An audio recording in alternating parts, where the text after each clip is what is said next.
Welcome to the Self-Object Podcast, the interface between artificial intelligence, human intelligence, which we could define as co-intelligence, in the media and advertising field. My guest is Kaelan Donadio from the Ninth Block. And uh, Kaelan, welcome to the show. Thank you very much for having me. Yeah, I was wondering if you could just start off telling your story a little bit, move that into the ninth block, and yeah. Yeah. So I started my journey working with a medical device company Hmm, based here in Denver, Colorado. I started there at about 20 years old. Actually, ended up dropping out of school to work with those guys and nice. try to get the product to launch. And I was told that the product was going to launch 3 months after or into the semester for my senior year. The product didn't launch for another 3 years. It was an interesting journey going through that development timeline. Ended up going back, getting my degree, finishing that up, Hmm, and then was on that journey for 5 years. I was employee seven. We ended up building that team out to about 60 people. We raised about $15 million, and we're really doing the thing.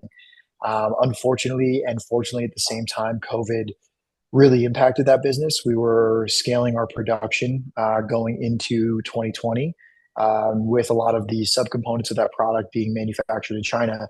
We were hit with the supply chain hurdles, and that ultimately led to the downfall of that organization. Very gratefully, that business was able to exit for the value of the IP, which is good.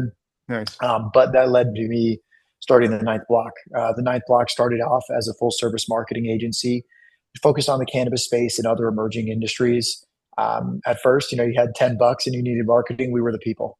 We realized that very quickly that's not a good business model.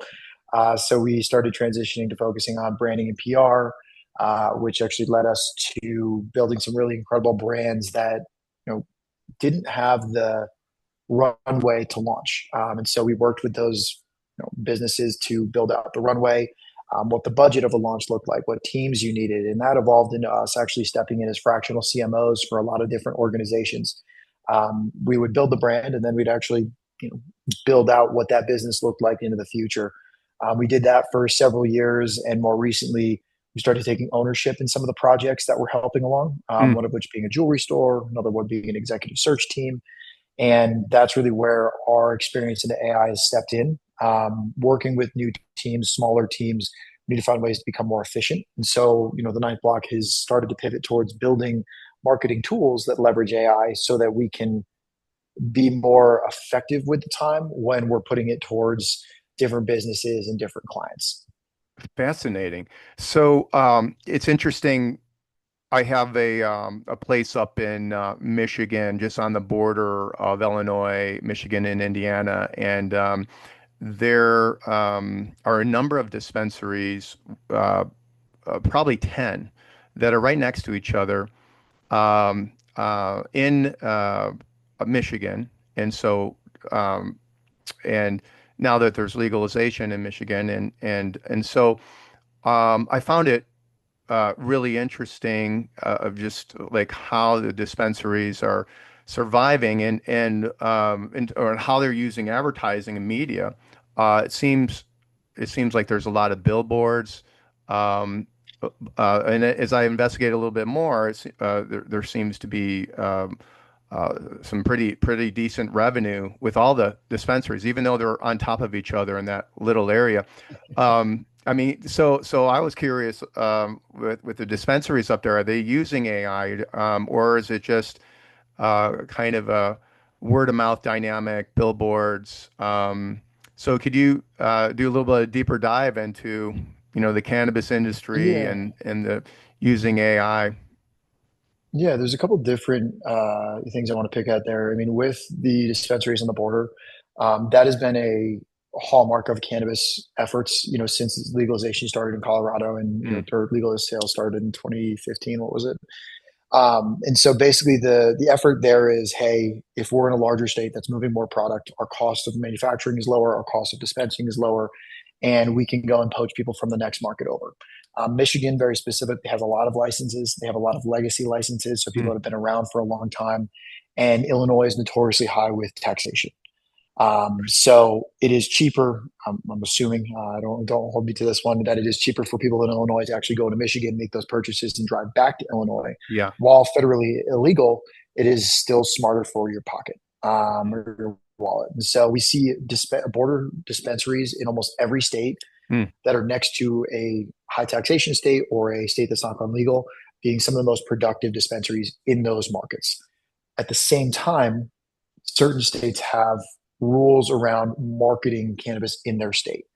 A great example of this is I've worked with operators that are in New Jersey that are near, Pennsylvania based or Pennsylvania cities. They'll advertise in the Pennsylvania cities trying to attract people to drive over into New Jersey. Meanwhile, it would be illegal for them to have a billboard or signage in New Jersey. So they're finding angles through the rules in different states to maximize their exposure to the largest potential audience. Um, Cannabis people in cannabis are wildly creative and really, Mm. really good at finding where the line is Mm. and towing it as effectively as they can, because that's where the industry has effectively come from. When it comes to the use of AI in cannabis, it's a mixed bag. Some people use it for image generation, for social media posts, for content that's going on their websites. But cannabis marketing broadly is really, really restricted by local regulations. You can't advertise to kids. Well, what does that mean? Does that mean you can't have bright colors? Does that mean you Mm. can't have bubble fonts? That definition of advertising to kids is different state by state and market by market. And so, um, people are compliance is first and foremost in cannabis. And so leveraging AI to just, make your posts without being reviewed Mm. could be ill-advised, because the hallucinations, the lack of understanding of Right. compliance that these AI machines might have. So where marketers are using it, or where I've seen marketers using it, is in their own workflows that are then leveraged by a marketer that's actually doing that final review. And for my own purposes, we use it for a content tool that we've made that writes blogs. So we write a massive amount of blogs, get them onto a dispensary's website, and it tends to lead to increase in traffic and through SEO efforts. And so all of those blogs are reviewed by a human to make sure that we're not stepping over some of those compliance lines. We also recommend that the dispensaries themselves review this content. All that content sits behind an age-gated website. So there's a lot of layers that you have to manage in cannabis just to maintain compliance. And in my home state of Colorado, we don't even allow full advertising billboards of cannabis billboards. We have information that talks about knowing how much you're consuming, safety measures, Right. things of that nature, but you can't directly advertise the same way you can in Michigan. So how marketers leverage AI is very market dependent and very team dependent, because some teams are willing to push the boundaries a little bit more. Some teams want to do what they know and just stay on that path, because cannabis as a market is very challenging. And if you have a secret to success, most of the time you want to keep running on that until you're forced to make a change. Got it. Fascinating. You and I talked about the insights discovery, colored energies, and basically you lead with some red energy, which is do it now, and yellow energy, which could be make it fun, but do it with energy and joy. There's also green energy of doing it in a caring way, blue energy, doing it right. So, say a little bit about how you use that red energy of do it now, that yellow energy, do it together with joy, in some of the pain points and challenges for the ninth block. Yeah, I mean, I think in my experience, getting things out into the market and seeing how the market's reacting with them Mm. tends to be more valuable than sitting and overanalyzing. I'm not saying that you should just blindly push forward, but you learn in market. And that's been a lot of my career working in startups, working in these high growth, high regulation industries like cannabis. You don't necessarily know what tomorrow is going to bring. So if we sit here and we try to develop a strategy that could take 3 6 months to build out and then slowly test, by the time that 6 month timeline is up, the opportunity might have moved on. And I Mm. think the AI world is a really great example of this, where these tools are coming up every single day. So yes, you want to have the best tool possible, but your job is to get in front of people, having a customer base that's paying you, having a product that's moving, and you can say the volume you're doing or the numbers you're doing. That gets people excited. People like growth, people like Mm, movement. And when you're moving forward, that motivates other people. right. Particularly on my team and industries I'm in, I think that let's get it out there. Let's learn from in being in market rather than sitting and overanalyzing. Um, I'm a big believer in volume and effort Mm, versus limiting the volume and fine tuning the effort. Um, if we're able to get in, 100 days of work in 50 days, we have a 50-day lead on other people.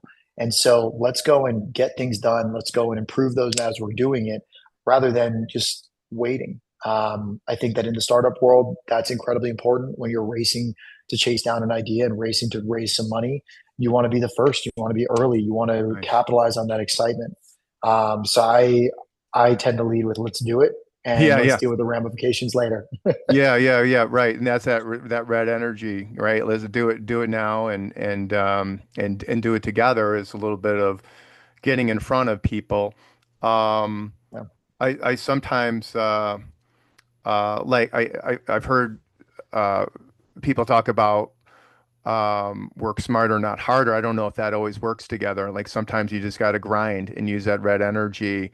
You have to work harder in order to be smarter, right? And so, I appreciate you sharing that.